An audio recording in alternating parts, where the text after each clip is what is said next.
Sa paligid kasi ng Tripangalina rin, meron tayong retarding pan dyan. Dyan yung malaki nating waterway na sa kabila is may mga informal settlers na pinipituhan ng mga tao namin, tinitingnan na sila, sabay tapon pa rin. Konti lang to, isang dustpan lang naman eh.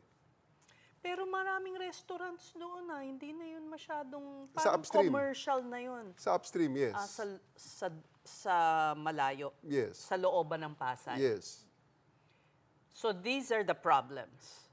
And you're coping with a faulty system, climate change, a population that has no responsibility about garbage, the local government units na mahina ang solid waste management system. So parang ano na kayo eh, nakatali na yung kamay ninyo, kumbaga. Not to find excuses for you, but this is Hindi naman. job. Hindi naman nakatali.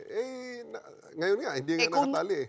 May dala-dala pa nga. Susunod yan, ang dala-dala ng mga tao namin is papel, ticket, paniket. Dahil may mga nakukuha kami, may mga nakikita kami sa aming monitoring na mga nagtatapon ng basura. Pinupuntahan sa bahay, pinamumulta at pinapagawa ng community service. Sa sunod yan, after ng ballpen yan, papalitan namin yan, yantok muna. Sunod na mamamalo na kami.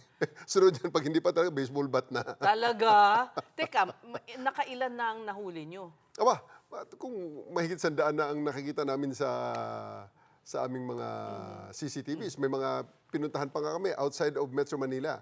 Nasa nearby area, nag-drive ng TNBS sa isang area, nihinigarilyo, tapon ng basura, tapon ng upos. Pinuntahan hanggang na-find out namin, ang bahay pala nandun sa adjacent province. Okay. So, pinuntahan namin.